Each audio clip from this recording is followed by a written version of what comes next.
జగన్మోహన్ రెడ్డి గారు ఈ ప్రాంతానికి ఎలాంటి వ్యతిరేకం కాకపోగా అభిమానిస్తాడు, ఒక సహజమైన దీనిగానే దీంట్లో పార్ట్ అవుతున్నాడు అనడానికి వేరే సాక్ష్యం అక్కర్లా. 19 ఎన్నికలకు ముందే ఇక్కడ ఇప్పుడు మనం నిలబడిన దాంతో సహా స్థలం కొని భూమి కొని ఇక్కడ అప్పుడే ఇల్లు కట్టాడు. పార్టీ ఆఫీస్ కోసం ఇప్పుడు మనం నిలబడిన ప్లేస్ కూడా తీసుకొని పార్టీ ఆఫీసులో పూర్తి చేశాడు. 19 ఎన్నికలకు ముందు అప్పుడు ఆయన సీఎం గాల. హీ యాక్సెప్టెడ్ మనస్ఫూర్తిగా, ఎస్ ఇది చంద్రబాబు నాయుడు గారు ఎక్కడైతే అన్నారో క్యాపిటల్, ఓకే మనం అక్కడే ఉండాలా. నువ్వున్నావా?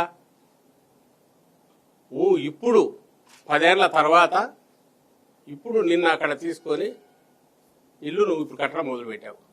చంద్రబాబు నాయుడు గారు ఇంతకాలం ఒక అక్రమ నివాసంలో ఉన్నాడు.